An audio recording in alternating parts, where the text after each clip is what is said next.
Welcome back to a message for you. It might be a short message. Who would be to say? I was in the kitchen today, and I'm neurodivergent. I have autism, ADHD, dyslexia, dyscalculia. Hello, I can't give you 4 quarters for $1 without giving you 5. Hi, it's me. I'm the problem. It's me. And full disclosure, my doctor gave me medication over COVID that completely reset my neurodivergence. So all of the training and programming that my mother had given me as I grew up, because my mother was an extremely gentle parent, it went away. So I've had to relearn the restructure of my neurodivergence. And I was going around doing something today, and all of a sudden it felt like a rubber band, and Spirit was like, you should tell people about this. So if you are somebody who is trying to figure out how to get your life a little bit more manageable as a neurodivergent person, I want you to know it takes one small routine. And I know everybody told you that you can't form habits and you can't form routines, but you do flush the toilet, right? That's a habit. It's a routine. You get up for work. That's a habit. That's a routine. When I was a long time ago, what I would do is I would actually set my alarm clock, because you could actually change the time on it back in the day. Not that you can't now, but you get my point here. And I would always set it for like 10, 15, 20 minutes before I actually had to get up, so that my brain, when I would see it, would go, holy crap, I got to get up. And, I'd end up getting up on the right time, get downstairs and be like, oh, yes, I'm up at the right time. That's one way to do it if you can do it. Yes, perfect, Spirit, a manual alarm clock. But what I noticed this morning is what I've been trying to do are the little routines. So I get up out of bed the moment my body is like, okay, you've got to wake up now, and I don't wait for the alarm. I do not like alarms, but I do like gentle alarms.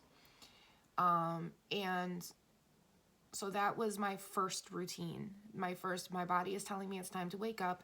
This is within the parameter of time that I can wake up. I'm not waking up too early. I'm not sleeping in late, but it's the perfect time. So that's what I started doing. And then when I would come downstairs, it's okay. And then, you get downstairs, your brain is disorganized, and, I'm getting dog water, cleaning up the kitty litter boxes, making my coffee, sitting down and realizing I didn't bring the dog's water back into the living room, if I even brought it out there to begin with, right? Have I fed the cats yet?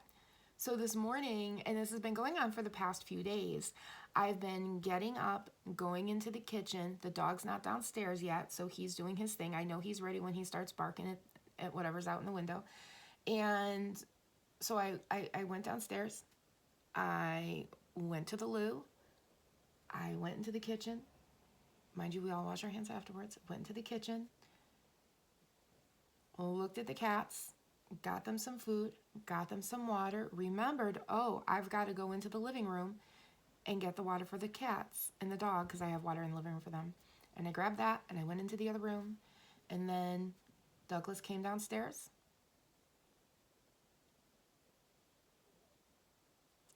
And I let him out, and I cleaned up the kitty litter box while he was outside.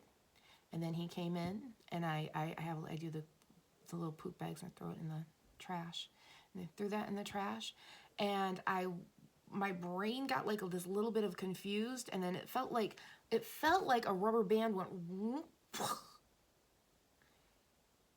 and it was like something snapped back, and I went, oh, I got to get the water for the living room, and I've got to make my coffee. And so now my brain is going, okay, so let's get the cup for the coffee. Let's put the sugar in. Let's put this coffee in. Let's put the creamer in. Let's put it in the microwave. And while I'm doing that, let's run this water cooler, and let's dump out the water, and let's put the fresh water in. I'm going to do that and give it a little rinse if you need to. Dog bowls do get yucky, and I'm not the best at cleaning them all the time, but I do my best. Clean it once you notice the yellow ring. It just is that easy. I try to clean them once a week. We all have moments, right?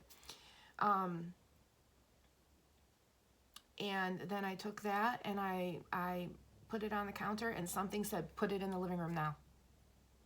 Bring it in the living room now. And that's when I stopped, because everything started to feel elastic again. And I was like, oh, because there is this thing called neuroplasticity, where the more you do something, the more you organize it, your brain snaps back like a rubber band, and it forms this routine on this rotating cycle that your body starts to automatically do. And when you're neurodivergent, and you just start doing stuff like this, I mean, it can be, sitting there and eating trash, or it can be getting up and doing something, or it can be the middle center between both of them, where you're getting up and doing what you're supposed to be doing, and then sitting there and not eating trash. I eat trash. It's good. Not trash, but you get my point. Stuff that's not healthy for you. And video games are healthy for you. Trash is healthy for you. Listen, everything is healthy for you within reason. Well, not everything. Jesus, Spirit.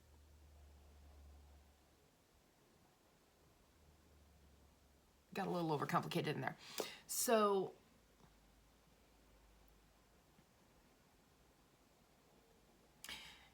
eat your junk food in moderation. Drink your soda in moderation. That's what I did.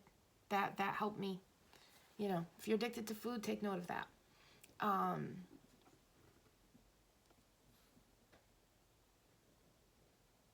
If you eat a lot of fake sugar and you're craving a lot of sweets, take note of that. So then, when the voice said that, when my brain, because it's not a voice, it's my brain, went, you should put that on. I went and I did that, and then I walked back into the other room, and then I realized that, I only put the coffee on for a minute. And so I put it on for another minute, and I stood there, and I realized that I am forming a new routine, and my brain is organizing itself on how to have that routine, how to do that routine, how to, what's the word I'm looking for?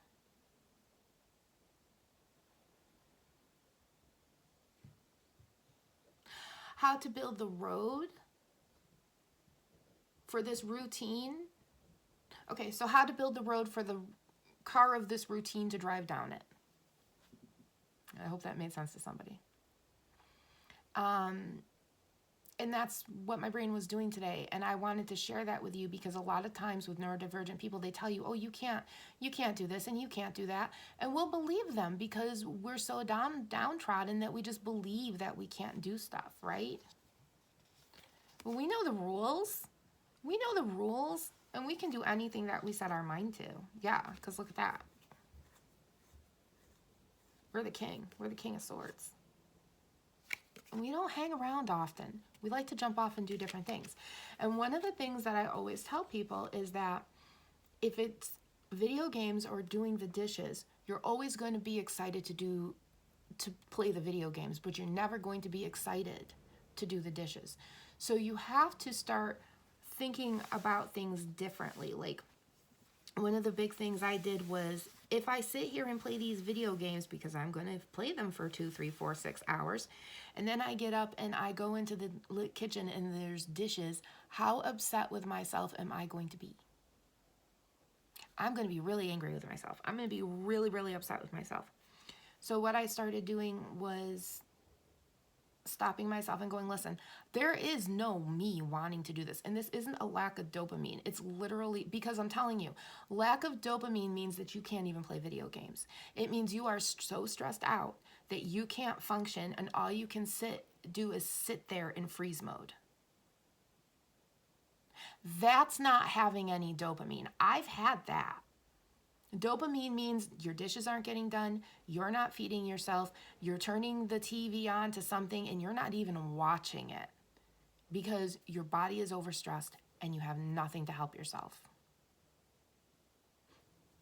That's no dopamine. Choosing to play your video games rather than choosing to do your dishes is a choice.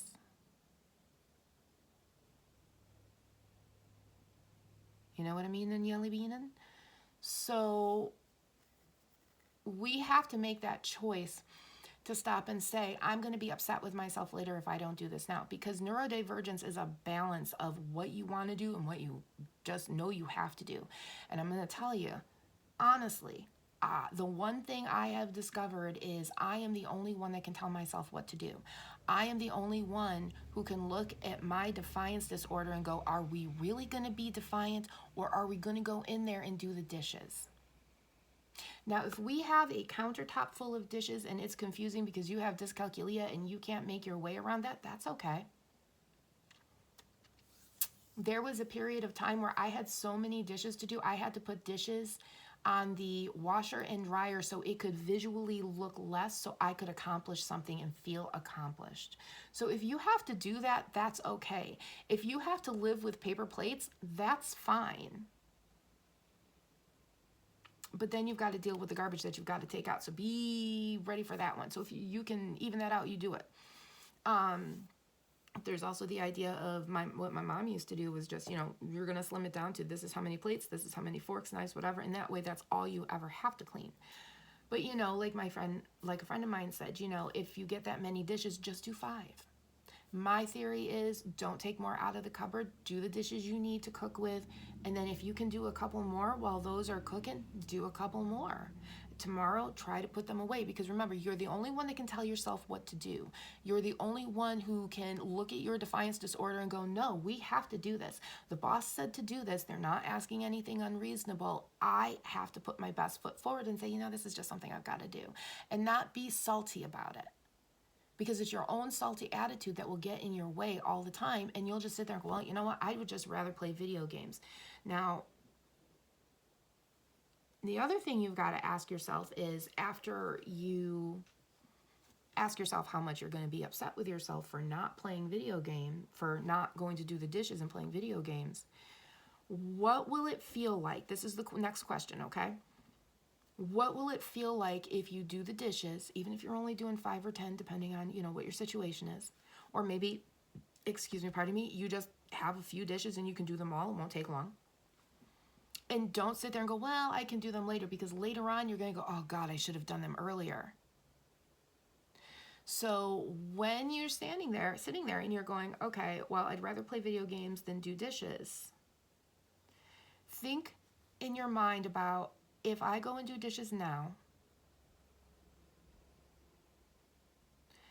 then when I come in to play video games, not only am I going to be more relaxed and more calmer because I've accomplished a goal, I've accomplished something. You don't have to have goals. I don't like that phrase. Unless you're ready to claim that phrase, you go for it. Sometimes I don't mind it, but it depends. So take that how it resonates. Ask yourself, if I go out and do that now, and then I come in and play video games, first of all, you are going to be more relaxed and more calm because you did accomplish something. But think about how, when in the middle of that video game, you have to go out and get a drink, how it's going to feel so wonderful. This is what fills your dopamine receptors, by the way. You're going to feel so wonderful because you're going to see those clean dishes that you did. You're going to see that empty sink that you did, and that feeds your dopamine receptors. Then you go out and you do it. And then what happens later on? You go out for a drink, you go out to make dinner, and all of a sudden, your kitchen's cleaned, or some of your kitchen's cleaned. And that feels good. That's a good feeling to have, because you accomplished it and you did it, and no one forced you to. So then when you go back into the other room or wherever you are to play video games, you're going to be smiling and happy because your dopamine receptors are now filled, and you filled them yourself just by doing your own dishes and putting your best foot forward. So then when you make your dishes tonight, now if you have a sink full of dishes, this is up to you. But like when I don't have a sink full of dishes, and I'll tell you, every single piece of silverware is out of my drawer right now. So I am not going to shit on anybody. And I go through fluctuations where everything is fine, and then for a little period of time there's a whatever, and then I have to build myself back up. And like I said, my neurodivergence has been completely and totally reset. So I am now relearning how to do this stuff. And it's kind of strange that I am so sentient about it. It makes me feel weird, but I figure if I can help somebody and they can, know it's not them, that, they can accomplish these things, then hey, there we go. But yeah, like at night before I go to bed, when I do have a clear sink, I will stand there and go, I don't want to actually do these dishes right now, but I have to. And if I don't, I'm going to be very upset by the morning, and I really need to do them. And just that act of doing that will help me create a better routine for the next day and fill my dopamine receptors for the next day when I walk downstairs and there's nothing. no dishes to do. Anyway, be good, behave, be happy, and be yourself.